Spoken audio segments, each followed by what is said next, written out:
Bien bonjour, j'espère que vous allez bien. Je vous retrouve et je suis un tout petit peu à la bourre pour le bilan de l'appel ultime, donc le challenge qu'avait organisé Lucie de la chaîne Lucie Alu, que je ne présente plus forcément sur cette chaîne. Et je dis que je suis un petit peu à la bourre parce que ce challenge avait cours du 1er décembre il me semble au 8 janvier.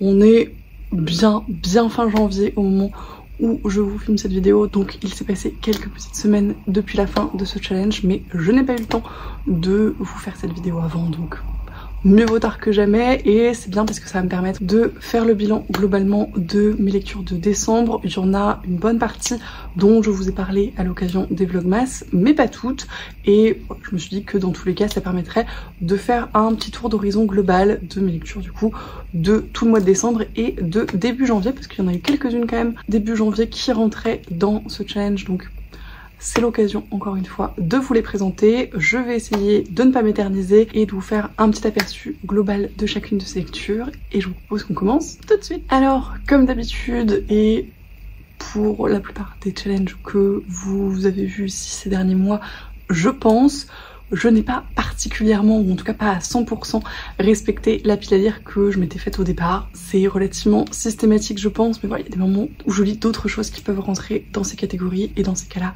je les intègre ultérieurement. C'est le cas pour un certain nombre de ces lectures, et encore une fois, l'objectif c'est aussi de vous faire un bilan de toutes mes lectures de décembre, donc il y en a que j'ai fait rentrer dans certaines catégories un petit peu au fur et à mesure. Bref, c'est le cas du coup pour la première catégorie où il s'agissait de lire le livre le plus court de sa pile à lire. J'avais prévu 2 lectures, Paternoster et Mythologie Viking, que je n'ai pas eu le temps de faire. Il y en a une des deux qui est en cours, mais que je n'ai pas lu du tout pendant ce challenge. Cela étant dit, j'ai lu un autre livre qui rentre très bien dans cette catégorie, puisque j'ai lu Soif de sang de River Solomon aux éditions des Forges Vulcain Nouvelles.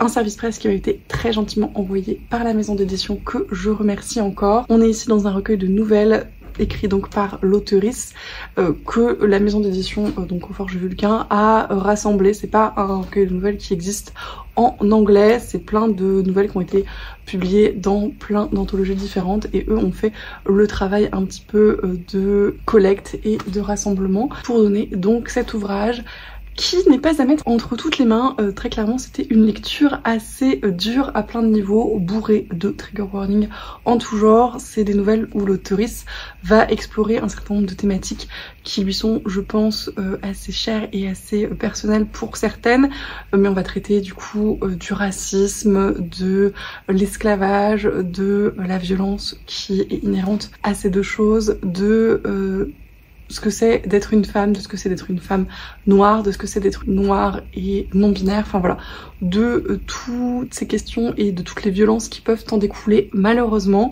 C'était très intéressant, c'était extrêmement bien écrit, je suis très fan de la plume de River Solomon. Il y a encore une fois des passages qui sont très durs à lire, et des nouvelles qu'il faut prendre le temps de digérer, et c'est pas un recueil que j'ai lu d'une traite parce que c'était voilà, assez pesant à certains moments. Il y a des nouvelles plus fantastiques, il y a des nouvelles plus réalistes, il y a des nouvelles qui sont plus finalement des essais ou des témoignages. Il y a des moments où l'auteurice va parler de son expérience avec la maternité par exemple, ou encore une fois voilà avec la question de la non-binarité ou la question de sa sexualité. Et voilà, c'était vraiment passionnant et difficile encore une fois, mais c'est un recueil qui, je pense, va me marquer et va me faire réfléchir assez longtemps sur pas mal de choses, donc c'est un petit peu le but aussi de ce genre de format à mon sens. En tout cas, c'était une lecture extrêmement intéressante. Pour la deuxième catégorie, une suite de saga, je n'ai pas lu non plus, il me semble, les livres que j'avais choisis dans ma pile à lire, puisque j'avais pris Éclat miroitant et le tome 2 de Steam Sailor. J'en ai lu un des deux depuis, mais encore une fois, pas à l'occasion du challenge. Cela étant dit, j'ai quand même continué quelques sagas, et notamment celle-ci avec Aristotle and Dante Dive into the Waters of the World de Benjamin Alire Sáenz, que j'ai ici en VO aux éditions Simon & Schuster, mais qui a été traduit en français depuis, parce que ça faisait très longtemps qu'il était dans ma pile à lire, donc je suis d'autant plus ravie d'avoir eu l'occasion de le sortir pour ce challenge. Également parce que c'est une suite, mais aussi une fin de saga, donc c'est toujours formidable. Et je ne l'ai pas lu en papier, pour tout vous dire, je l'ai écouté en audio, et c'était absolument formidable parce que je l'ignorais, mais le narrateur de cette série audio n'est autre que Lin-Manuel Miranda, qui est un artiste absolument formidable et qui fait énormément de choses incroyables. Si vous ne le connaissez pas, c'est l'auteur, compositeur, interprète dans une certaine mesure de pas mal de choses, notamment de la formidable comédie musicale Hamilton, mais aussi des chansons de certains Disney comme Encanto qui sont absolument merveilleuses. Enfin voilà, il a fait énormément de choses. Et a priori, ce brave monsieur narre des livres audio à ses heures perdues. Je ne sais pas comment certaines personnes arrivent à tout faire, mais je ne m'en plains absolument pas, d'autant qu'il le narre extrêmement bien et que j'imagine que cette série touche des thématiques qui doivent l'interpeller également, puisqu'on va suivre ici deux jeunes garçons qui sont latinos. Dans le premier tome, ils se rencontraient, ils apprenaient à se connaître et ils tombaient amoureux, et dans ce tome-ci on va suivre un petit peu la suite de tout ça et les conséquences que ça va avoir sur leur vie, en sachant qu'on n'est pas dans une époque contemporaine ici. Il n'y a pas de date précise, en tout cas j'en ai pas retrouvé, mais ce tome-ci en particulier s'inscrit au moment de l'épidémie de sida aux États-Unis, donc autour des années 80. Vous vous doutez bien que c'est pas forcément le meilleur moment pour être des ados et découvrir sa sexualité et découvrir une attirance pour un autre garçon en l'occurrence. Donc voilà, ça pose énormément de questions. Il y a en plus la question de l'héritage latino et de tout ce que ça peut impliquer aussi en termes de discrimination, entre autres choses. On va parler de racisme, on va parler de préjugés, on va parler d'homophobie. C'était extrêmement cool, encore une fois, extrêmement bien narré, et je trouve que la plume de Benjamin Alire Sáenz et la narration de Lin-Manuel Miranda se marient extrêmement bien parce que c'est plein de poésie, c'est plein de rythme et ça fonctionne très bien. C'était très beau, c'était plein de bons sentiments, très poétique, très doux. Il y avait des passages qui étaient un petit peu plus durs, mais toujours avec cette espèce de cocon hyper bienveillant, de relations familiales hyper positives, qui font beaucoup de bien dans voilà, un climat un petit peu incertain pour l'époque. Et voilà, c'est un livre audio qui m'a fait sourire, qui m'a fait rire, qui m'a fait un petit peu pleurer. Et honnêtement, je tendais un peu le dos en commençant ma lecture parce que ça fait très longtemps que j'avais lu le premier tome et je savais pas si ça allait me plaire autant parce que ça reste du contemporain YA et c'est plus trop ma tasse de thé à l'heure actuelle, mais dans ce format-là, c'est extrêmement bien passé et je pense que ça tient voilà, de pas mal de choses, mais notamment du narrateur et de l'auteur et de la façon dont ils ont tourné tout ça, donc c'était très chouette. Et voilà, si c'est des thématiques qui vous intéressent, si c'est le type de littérature qui vous plaît, je ne peux que vous recommander cette série extrêmement chaude. En ce qui concerne la troisième catégorie, le livre le plus ancien, je n'ai absolument rien lu, encore une fois, de ce que j'avais prévu, et à part Aristote et Dante, j'ai pas de livre que j'ai lu qui pourrait particulièrement rentrer dans cette sous-catégorie, donc tant pis. Cela étant dit, pour la suivante, le livre qui a fait plusieurs palles, j'ai lu les deux livres que j'avais choisis dans ma pile à lire. Et le premier, je vous en ai largement parlé en défi lecture, donc je ne vais pas m'éterniser. Il s'agit de Neon Gods, le premier tome de Dark Olympus de Cathy Roberts aux éditions BMR. On est ici sur une réécriture contemporaine, moderne de Hadès et Perséphone, dans un contexte où ils ne sont plus franchement des dieux. Il y a pas vraiment de magie, c'est pas très clair. Encore une fois, j'ai largement discuté ce point un petit peu étrange dans mon avis en vlog, donc je ne vais pas continuer à discuter cette incertitude qui continue à me perturber. Mais bref, toujours est-il que c'était une romance relativement classique, relativement efficace, pas désagréable à lire, je l'ai lu très vite, c'était sympathique, je n'en ai pas de souvenirs transcendants, je n'en aurai probablement pas ou peu de souvenirs d'ici quelques mois, mais ça c'est lu, j'étais très contente de le sortir de ma pile à lire. C'est d'ailleurs quelque chose qui a extrêmement bien fonctionné pour moi à l'occasion de ce challenge de l'appel ultime. Je m'étais fait une petite pioche à lire que je n'ai absolument pas terminée, j'ai encore plein de papiers qu'il me reste, mais où je piochais régulièrement des lectures et ça m'a permis de sortir un certain nombre de livres que je n'aurais probablement pas sortis à ce moment-là si je ne les avais pas piochés. Donc c'était très cool, je pense que c'est un concept que je reprendrai ultérieurement, peut-être sur des semaines ou des choses comme ça, pour avancer dans ma pile à lire et sortir certains livres. Mais en tout cas, celui-ci, clairement, je ne l'aurais pas sorti si je n'avais pas pioché et s'il n'y avait pas eu le défi lecture dans la foulée. Donc ça tombait très bien, je suis très contente de l'avoir lu. C'était pas incroyable, mais c'était efficace. Et le deuxième, que pour le coup, je n'ai pas pioché, mais que j'ai écouté également en livre audio parce que en décembre-janvier, j'ai un petit peu écoulé tous les VO que je pouvais écouter en livre audio et qui étaient dans ma palle depuis un moment. Ça a été donc l'occasion de sortir A Tale of Witchcraft de Chris Colfer aux éditions Little Book Barn. Celui-ci, je vous en ai parlé en Vlogmas. On est sur le deuxième tome de la série spin-off du Pays des Contes que j'avais beaucoup aimé et je préfère, je pense, cette saga qui est un petit peu plus mature dans le propos, dans les personnages et dans les thématiques abordées. C'est un tome 2 et je vous en ai déjà parlé, donc pareil, je ne vais pas épiloguer, mais c'était très chouette. J'ai beaucoup aimé le développement. On sent que c'est un petit peu un tome de transition qui met plein de choses en place pour le prochain qui, il me semble, est le dernier. Mais ça fonctionnait très bien. J'ai bien aimé l'évolution de l'univers, des personnages, des enjeux. Je vais tâcher de ne pas trop faire traîner le troisième et encore une fois, il me semble, dernier tome.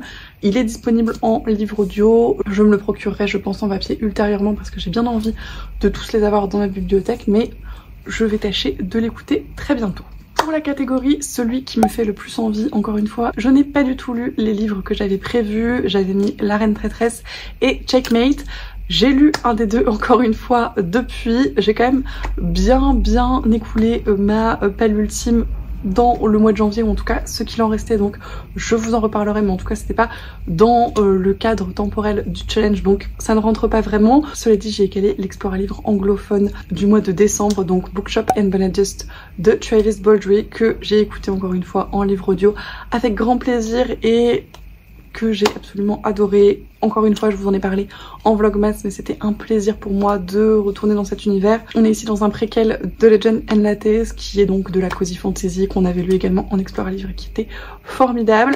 Et je vous conseille quand même de lire Legend and Lattes avant Bookshop and Benedict parce que la fin de Bookshop and Benedict se passe après Legend and Lattes, donc si vous ne voulez pas trop vous spoiler, même si ça reste de la cozy fantasy, qu'il n'y a pas énormément de choses à spoiler, c'est pas mal, je pense, de lire le premier avant le 0.5, ce qui est un peu étrange, mais bref. Toujours est-il qu'on continue à suivre les aventures de Viv, qui est une orque, qui, au début de ce récit, se fait blesser à l'occasion d'une quête, et doit rester dans un petit bled paumé le temps de guérir, ce qui ne la ravit pas du tout parce qu'elle a soif d'aventure, et elle va se trouver à faire la connaissance d'une libraire, de plein de gens de ce bourg qui sont très sympathiques ma foi, et elle va s'impliquer dans leur vie et elle va faire plein de trucs très cool. Ça avait encore ce côté un petit peu cozy gaming avec cette librairie qu'il faut remettre un petit peu sur pied, pour laquelle il faut trouver des façons un petit peu créatives de vendre des livres et de donner envie aux gens de venir, etc.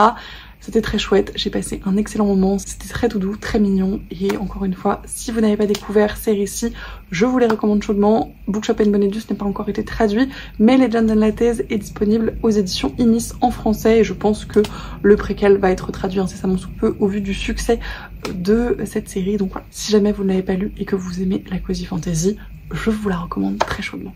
Pour la catégorie le populaire, je m'étais prévu deux bricasses qui me font toujours extrêmement envie puisque je n'ai pas eu le temps de les lire, Babel et Fourth Wings. Encore une fois, je n'ai pas eu le temps, mais je me suis dit que le tome 5 de Heartstopper pouvait tout à fait bien rentrer dans cette catégorie et je l'ai lu donc en décembre. Encore une fois, il me semble que j'en ai parlé rapidement en vlogmas.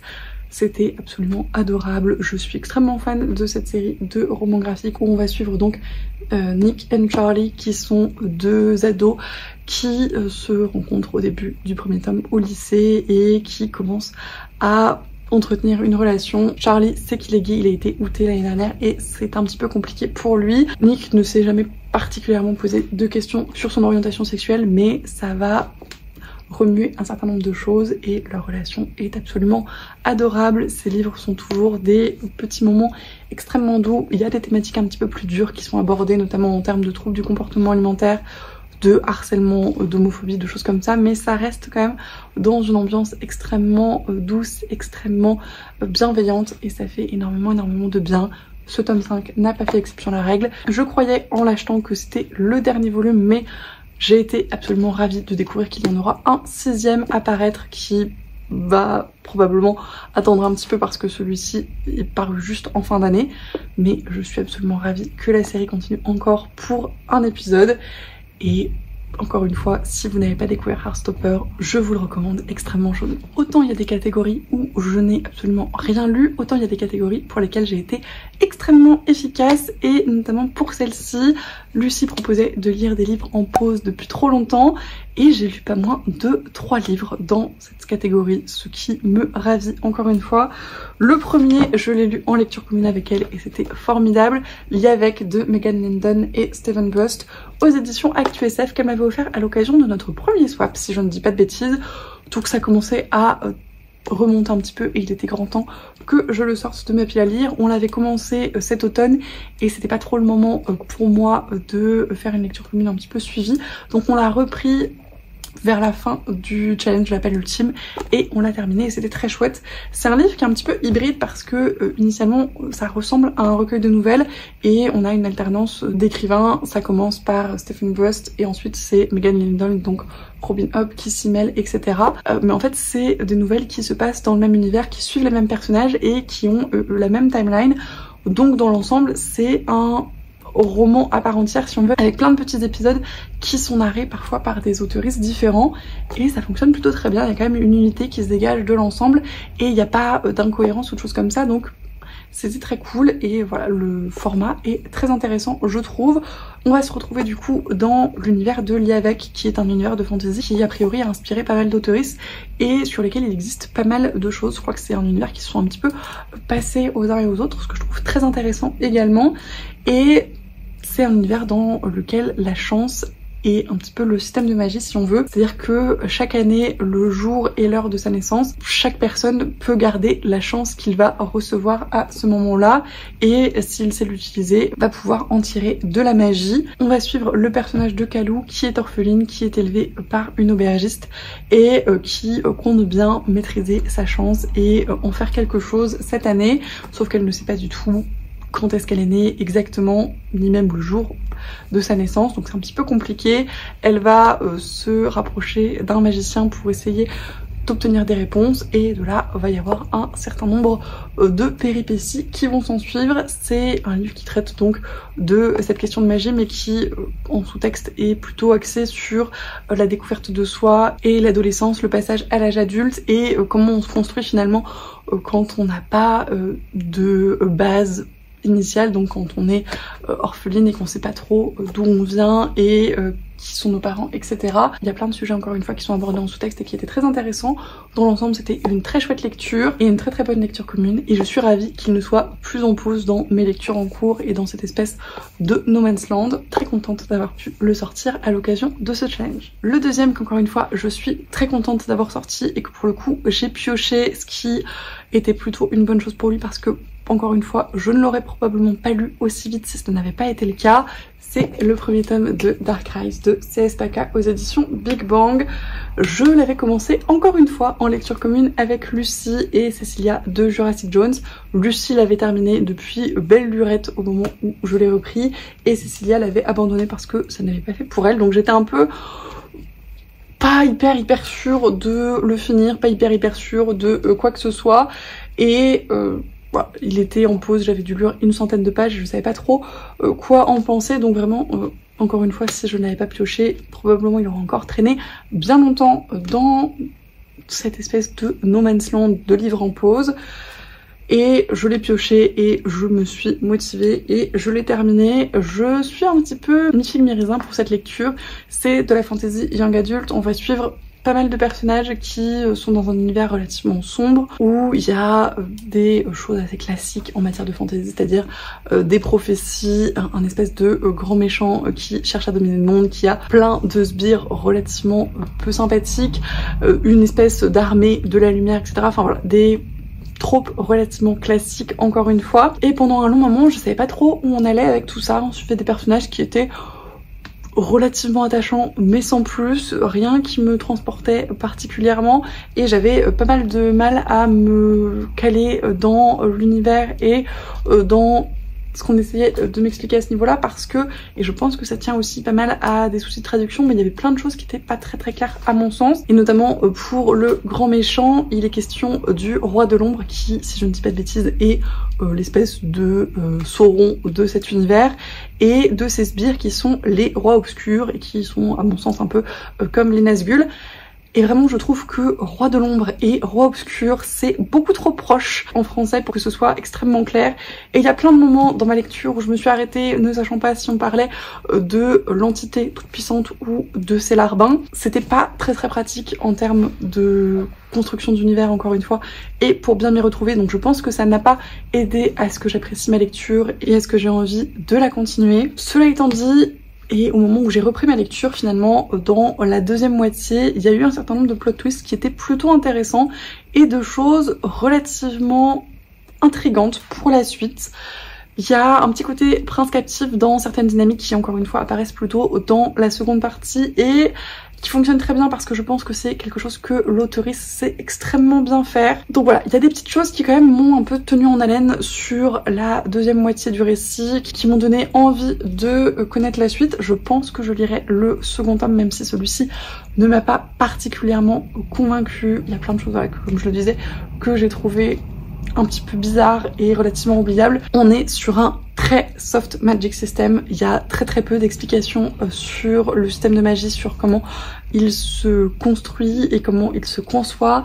Il y a un dernier retournement de situation à la fin qui est peut-être un petit peu facile à mon sens. Voilà. Il y a des petites choses qui sont un petit peu limites peut-être, mais je pense que j'ai été suffisamment intriguée pour lire la suite et avec l'idée que potentiellement l'auteuriste n'est vraiment pas très bonne pour les premiers tomes. C'était déjà le cas de Prince Captif dans une certaine mesure et que maintenant qu'elle a posé son univers, même si c'est un petit peu brinque-ballant, elle va pouvoir faire ce qu'elle sait le mieux faire, c'est-à-dire construire des relations, construire des enjeux, construire un petit peu de politique et que ça va être beaucoup plus cool. Je l'espère en tout cas. Je tenterai donc le coup avec le second tome qui doit paraître, il me semble, cette année et je vous en donnerai des nouvelles en espérant que ce soit un petit peu mieux que celui-là. Et le dernier livre en pause que j'ai terminé à l'occasion de ce challenge, c'est Le premier jour de paix de Elisa Bayram, qui m'avait été très gentiment envoyé par la maison d'édition en service presse numérique. Je remercie encore une fois la maison d'édition La Talente pour sa confiance.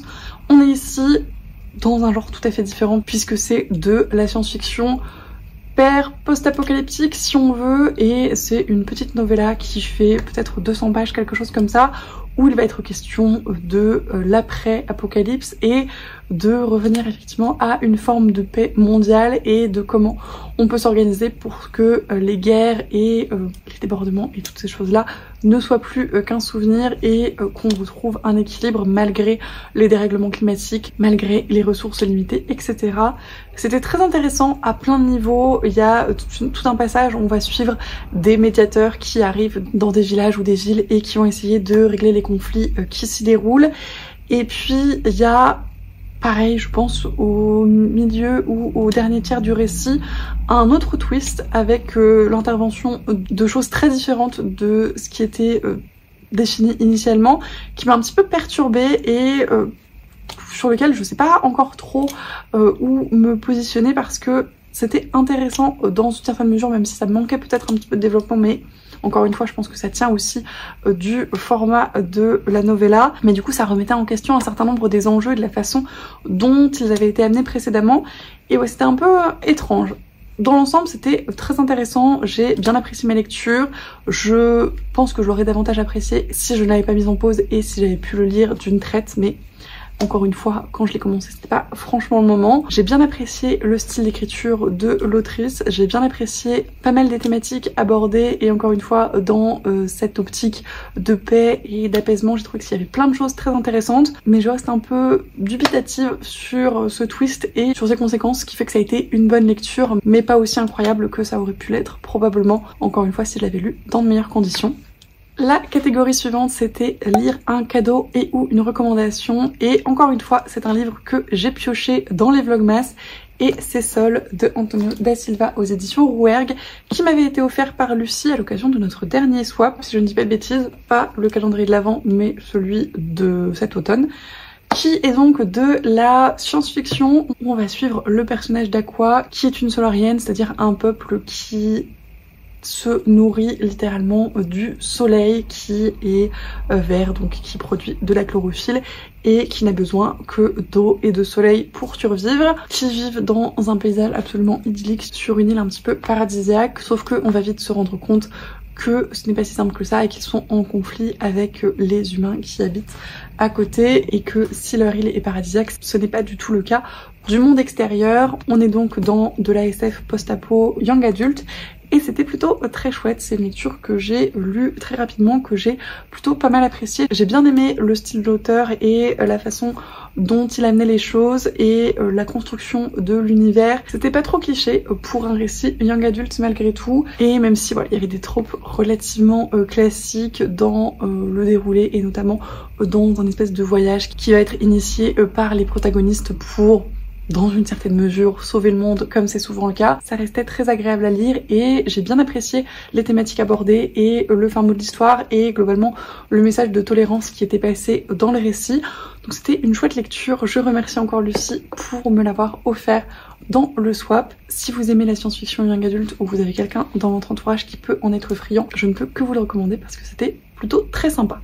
Pour le récent qui sent la future relique, je n'ai pas du tout eu le temps de lire les livres que j'avais prévus, qui étaient Fantasy et Féminisme et Bluebird, qu'il va vraiment falloir que je sorte avant qu'ils se transforment effectivement en relique. Cela étant dit, j'ai calé l'Explora livre francophone de novembre que j'ai lu en décembre et qui clairement, si je ne l'avais pas sorti à ce moment-là, aurait poireauté encore pas mal de temps dans ma pile à lire. Et c'était 3 vêtements en silence de Anne Fakouri aux éditions Argile, qui était une excellente lecture. J'ai mis un petit peu de temps à me mettre dedans, je vous en ai parlé pas mal de jours au début des vlogmas en vous disant que je n'avançais pas particulièrement, et quand enfin j'ai réussi à me poser et à me plonger dans l'histoire, j'ai absolument adoré ma lecture. Déjà le style de Anne Fakouri est absolument magnifique et magistral, j'ai envie de vous dire. Ça c'est quelque chose qui m'a frappé dès les premières pages. C'est pas un style extrêmement classique et simple, et c'est pour ça je pense aussi qu'il m'a fallu un petit peu de temps pour rentrer dedans, mais c'est extrêmement bien écrit et ça met tout de suite dans l'ambiance.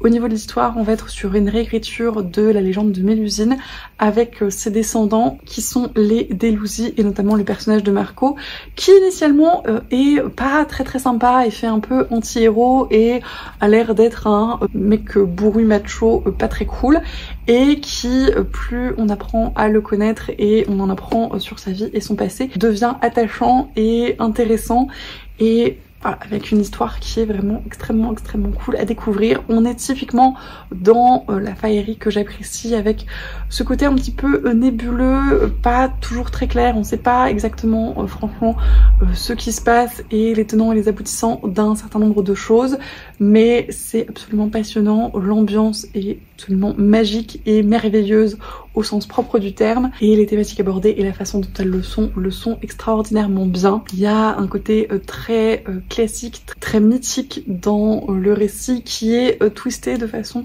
assez moderne et qui encore une fois crée un très chouette équilibre à ce niveau-là, et qui permet d'aborder des thématiques encore une fois assez moderne, et notamment sur les personnages masculins et les différents types de masculinité qui sont présentés, avec la question de l'éducation, la question des générations, des conséquences de l'éducation, et voilà, de toutes ces masculinités et de toutes les façons dont elles peuvent s'exprimer et de toutes les façons dont les relations peuvent s'établir à ce niveau-là, et dont l'amour peut se présenter aussi à ce niveau-là.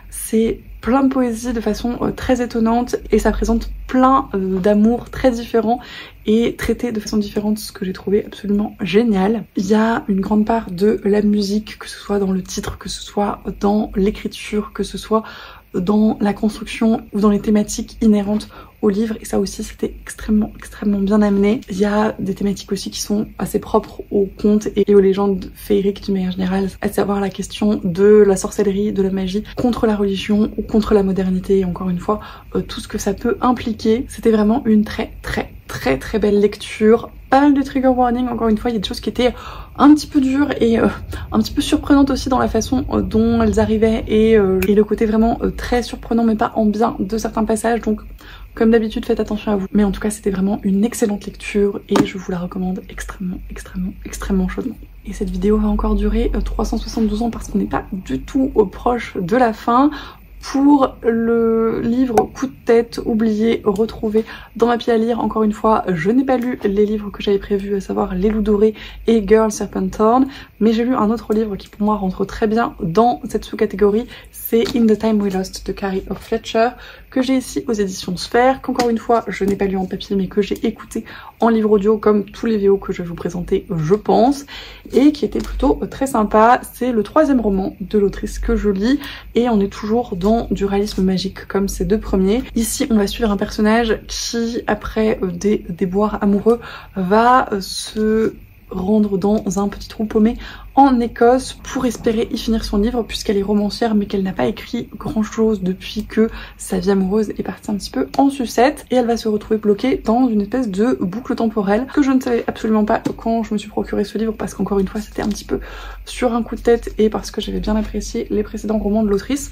Je suis pas extrêmement fan du trope de la boucle temporelle, il y a certaines fois où c'est bien fait, où ça m'a bien plu mais c'est assez rare et globalement c'est souvent plutôt répétitif et du coup un petit peu chiant au bout d'un moment, mais là j'ai trouvé que l'équilibre était plutôt pas trop mal et que la boucle temporelle évoluait suffisamment pour que ce soit intéressant, et c'était d'autant plus intéressant que initialement le personnage ne se rend pas compte qu'elle est dans une boucle temporelle, alors que dans la plupart des romans que j'ai lus avec ce trope, le personnage principal sait qu'elle est coincée et du coup on a encore plus ce côté répétitif je trouve, puisqu'il ou elle essaye de reproduire les mêmes actions dans l'espoir que ça change quelque chose qui est un petit peu étrange. Mais voilà, du coup là on avait ce côté boucle mais avec des variations et avec ce personnage qui ne savait pas du tout qu'il était pris dedans alors que nous on en avait conscience, donc ça crée un décalage relativement intéressant à mon sens. D'autant plus que y a une espèce de romance qui va se développer à l'occasion de cette boucle temporelle que j'ai trouvé aussi plutôt intéressante dans la façon dont elle intervient et dans la façon dont elle intervient par rapport à l'histoire de la protagoniste et au moment de la vie où elle en est rendue. Ça change encore une fois un peu du trope de la romance qui va la sauver et changer sa vie et lui ouvrir les yeux sur le monde, etc. C'était plutôt pas mal parce qu'encore une fois c'est souvent malheureusement le cas dans ce genre d'histoire et c'est un petit peu facile et un petit peu limitant comme arc narratif, donc là ça changeait agréablement. Dans l'ensemble c'était une bonne écoute, c'était une bonne lecture, j'ai plutôt apprécié la fin qui était assez surprenante encore une fois dans le genre mais qui fonctionnait plutôt pas mal et qui s'éloignait encore une fois un peu des sentiers battus du genre, donc c'était appréciable. Dans l'ensemble c'était une chouette lecture. Je pense que je continuerai à suivre les récits de l'autrice parce que c'est souvent des choses assez étonnantes comme ça qui changent un petit peu de l'ordinaire mais qui reprennent des éléments de récit un petit peu éculés, donc je trouve ça toujours très intéressant. Si vous ne connaissez pas l'autrice, il ne me semble pas que ses romans de réalisme magique soient traduits pour l'instant, mais elle a publié un espèce de livre de développement personnel, ce que je sais maintenant si je ne dis pas de bêtises, que pour le coup je n'ai pas encore lu mais sur lequel je me pencherai peut-être un jour, qui sait. En tout cas je suis très contente d'avoir sorti celui-ci de ma pile à lire pour ce challenge parce qu'encore une fois ça faisait un moment qu'il y traînait et c'était un très bon moment de lecture. Pour la catégorie Il me fait peur, j'ai lu un des 2 livres que j'avais choisi. Je n'ai pas encore lu La Faucheuse et je vous en ai parlé dans mes reliques et je vais essayer de le sortir bientôt, mais j'avais pioché Gâteau d'amour de Sophie Jomain que j'ai lu si on veut, en tout cas je l'ai commencé et je me suis très rapidement rendu compte autour de 50 pages que ça n'allait pas du tout le faire et que je n'allais pas du tout prendre plaisir dans ma lecture. On était sur de la new romance contemporaine. Globalement j'avais déjà lu les 2 premiers tomes de cette série d'espèces de réécriture de contes dans le genre que j'avais plutôt apprécié à l'époque, mais là clairement je pense que ça n'était plus du tout le genre de livre qui me faisait envie et dans lequel j'allais me sentir bien. Donc je n'ai pas persévéré, je l'ai abandonné après 50 pages et je ne l'ai pas conservé dans ma bibliothèque et je ne regrette pas du tout de l'avoir sorti de ma pile à lire si vite et de lui avoir donné une chance finalement très courte. Je pense que j'ai bien su m'écouter à ce niveau-là et que clairement je n'aurais pas eu de grandes révélations dans les 250-300 pages suivantes. Donc c'était très bien que ça se goupille comme ça. C'était un des abandons du challenge et encore une fois je pense que la dynamique du challenge m'a bien aidée dans ce sens-là parce que je me suis dit que je l'avais mis dans cette pile à lire pour le sortir, que si ça ne me convenait pas je n'allais pas y passer 107 ans parce que je n'avais pas le temps de perdre du temps dessus et voilà, je pense que c'était une bonne dynamique sur le moment et en tout cas pour ce livre-là, c'était plutôt pas mal. Ensuite, pour celui qui a perdu sa hype, je n'ai pas encore une fois lu les livres que j'avais choisis puisque j'avais pris Glint et Bridgerton, le tome 5 je crois, ça doit être là où j'en suis.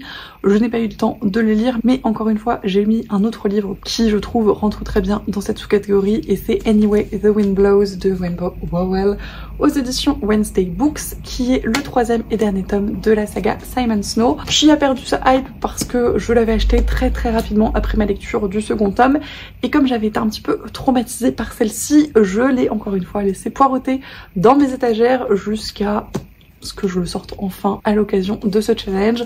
Encore une fois, je l'ai écouté en livre audio, je ne l'ai pas lu en papier. Le livre audio était très chouette. J'avais déjà écouté le premier tome, donc Carrion, et je suis extrêmement fan du narrateur et de son accent anglais qui est absolument formidable et qui cadre très bien avec l'ambiance du récit. Dans cette série, on va suivre du coup le personnage de Simon Snow qui dans le premier tome est dans une école de magie. Je crois qu'il débute sa dernière année au moment où on le rejoint. Et c'est un petit peu la version Rainbow Rowellesque de Harry Potter. Il a un némésis qui s'appelle Baz, avec lequel il a le malheur de partager sa chambre. Et on se rend bien compte que leur relation a une dynamique un petit peu particulière. Tous les tomes de cette saga ont été de très chouettes lectures. Et celui-ci n'a pas fait exception à la règle. Comme je le disais, j'étais un petit peu traumatisée par le second tome qui était beaucoup plus sombre que le premier et qui remettait en question pas mal de choses encore une fois du premier volume, ce qui était assez difficile pour moi. Et celui-ci était beaucoup plus satisfaisant dans ce sens-là et beaucoup plus réconfortant aussi du coup. Et c'est une lecture qui m'a fait encore une fois beaucoup de bien. J'ai adoré retrouver les personnages, j'ai adoré leur évolution, j'ai adoré leur relation, j'ai adoré comment tout ça se mettait en place. Je trouve que Rainbow Rowell a vraiment un don pour saisir des vérités et des moments absolument incroyables dans l'évolution de ces personnages et de leur relation. Et ça fonctionne extrêmement bien et c'est extrêmement touchant, extrêmement réaliste encore une fois, malgré l'univers qui ne l'est pas tant que ça. Et c'était très cool, je suis extrêmement fan de cette saga, c'est une saga que je ne peux que vous recommander extrêmement chaudement, ce d'autant plus que ça y est, les deuxième et troisième tomes vont enfin être traduits en français. Ça fait des années que le premier tome, donc Carrion, est sorti et je ne sais pas ce qui s'est passé, Pocket Jeunesse n'a pas poursuivi dans sa lancée et ça va être le cas début 2024, donc si jamais vous voulez découvrir Simon Snow, c'est l'occasion, vous allez pouvoir vous marathonner la trilogie et ne pas faire comme moi et laisser poireauter beaucoup trop de temps entre les tomes. Donc voilà, encore une fois, c'est une saga que je vous recommande chaudement si vous aimez ce côté un petit peu magique, Harry Potteresque mais pas tout à fait, avec d'autres thématiques qui sont abordées, avec des romances un petit peu différentes dans leur construction et des personnages beaucoup trop mignons à suivre. Je vous le recommande encore une fois extrêmement chaudement. La catégorie suivante, c'est encore une fois soldé par un abandon, mais c'est encore une fois sans regret aucun. Pour Qui es-tu et que fais-tu chez moi, je m'étais mis Le Parfum de la Trahison, qu'encore une fois je n'ai pas encore lu et qui est dans mes reliques et que je compte bien sortir cette année. Mais j'ai sorti le troisième tome de Hadès et Perséphone, A Touch of Malice, il me semble, de Scarlett Sinclair aux éditions Hugo Roman, que je n'ai plus en ma possession puisque, comme je le disais, je l'ai abandonné autour d'un tiers je crois du bouquin parce que ça ne m'enthousiasmait pas particulièrement, parce que je n'arrivais pas à trouver mon compte dans la relation Hadès et Perséphone et dans les enjeux du récit d'une manière générale. Je trouvais ça très plat, très chiant globalement, avec plein d'allers-retours pas forcément nécessaires et une intrigue qui n'avançait pas particulièrement au milieu des atermoiements de Perséphone dans sa relation et ses insécurités et ses incertitudes et ces espèces de jeux un petit peu bizarres avec Hadès et de leurs relations sexuelles qui étaient bien trop nombreuses pour le peu de pages que j'ai lues. L'un dans l'autre, c'était pas extraordinaire. Je n'ai pas terminé ce livre, je n'ai pas conservé la série puisque clairement je ne la relirai pas. C'est une réécriture d'Hadès et Perséphone qui était sympa pour le premier tome, oubliable pour le second et encore pire pour le troisième du coup. Donc voilà, je suis encore une fois très contente de l'avoir sorti de ma pile à lire à l'occasion de ce challenge. Je l'ai abandonné sans regret et c'était vraiment l'occasion parfaite pour ça. Je n'ai pas fait la relecture que j'avais prévue, donc le tome 5 de Harry Potter que j'ai en format illustré, que je n'ai pas sorti parce qu'il pèse un âne mort et qu'il est sous plein de livres et que j'ai vraiment très envie par contre de le relire cette année, donc je vais essayer de faire ça tout de même. Mais j'ai réussi à lire un dernier livre pour ce challenge, pour la catégorie un emprunt, un livre moche, vieux et ou d'occasion, et je suis toujours en cours de Bitter Blue de Christine Cashore que j'avais pioché du coup en décembre. Il est plus ou moins en pause, mais je vais le reprendre sans tarder. Cela dit, j'ai lu tout de même le 4e tome de Briar University, The Dare de Elle Kennedy aux éditions Hugo Roman. J'ai commencé cette lecture un petit peu précautionneusement parce que je venais de lire Hadès et Perséphone et Gâteau d'amour et que je me suis demandé si vraiment je n'arrivais plus à accrocher aux romances et que j'allais vivre une vie très très triste en attendant que Ali Hazelwood sorte son prochain livre. J'ai été très agréablement surprise en me rendant compte que le problème c'était pas les romances d'une manière générale, mais ces romances là qui vraiment n'étaient plus faites pour moi. J'ai beaucoup apprécié cette lecture, j'ai passé un très très bon moment, c'était léger, c'était drôle, c'était pas prise de tête, c'était tout ce que j'avais envie de lire au moment de ma lecture. La relation était plutôt positive, plutôt pleine de communication et globalement très mignonne. Et c'était très cool, j'ai beaucoup apprécié cette série et l'autre série de l'autrice Off Campus. C'est des new romances universitaires autour du hockey, relativement classique dans le genre mais extrêmement efficace et très agréable. Et encore une fois, pour un petit moment de déconnexion pas pris de tête, c'est absolument parfait. Je continuerai à suivre l'autrice avec grand plaisir parce que c'est une des autrices de romance qui pour l'instant ne m'a pas déçue, donc je reste sur mes classiques. Et en tout cas, si le livre ne donne pas très envie, comme tous les romans malheureusement de cette autrice Hugo, parce que chez Briar on est sur ces espèces de coupes de personnages féminins qui sont très médiocres, et pour Off Campus on est sur des torse nus un petit peu photoshopés qui ne sont pas forcément incroyables non plus. Le contenu est tout de même très chouette, donc voilà, ce sont des livres moches mais néanmoins fort sympathiques. Et pour finir, je n'ai pas lu les bonus que je m'étais choisi, à savoir Supernova et le tome 3 de La Marque des Anges. Ce sera pour cette année parce que, encore une fois, c'est des séries que je compte bien terminer en 2024, mais ça n'a pas été pour ce challenge en tout cas. C'en est donc tout pour mon bilan du challenge de l'appel ultime. Merci de l'avoir regardé jusqu'au bout si vous êtes encore là. Comme d'habitude, j'espère que ça vous a plu. Merci encore à Lucie pour l'organisation de ce challenge qui vraiment était très chouette et qui, encore une fois, m'a permis de sortir pas mal de vieilleries de ma pile à lire, ce qui était vraiment le but, et de la faire pas mal baisser dans l'ensemble. Tout n'a pas été une réussite encore une fois, mais c'était l'occasion de donner une chance à ces livres dans tous les cas et de voir ce qui me convenait encore ou pas. Et voilà, c'était une dynamique vraiment très chouette et j'ai beaucoup aimé encore une fois ce côté pioche à lire littéralement et ce côté un petit peu sans pression des abandons du coup, parce que j'étais vraiment dans cette dynamique d'essayer et de voir ce que ça donnait. Donc c'était très chouette. Merci encore Lucie pour toutes ces bonnes idées et l'état d'esprit de ce challenge qui était trop chouette. N'hésitez pas, comme d'habitude, à me dire si vous avez lu certains des livres que j'ai présentés, si d'autres vous tentent, si vous avez participé également au challenge de l'appel ultime et comment ça a fonctionné pour vous, si vous avez fait votre bilan sur Instagram, sur YouTube ou que sais-je. Je suis toujours très curieuse de ces formats et j'irai les voir avec grand plaisir si vous me les partagez. Je vous remercie comme toujours pour tous vos commentaires, tous vos messages, tous vos retours. C'est toujours un plaisir d'échanger avec vous. Je vous souhaite bien évidemment d'excellentes lectures et je vous dis à la prochaine.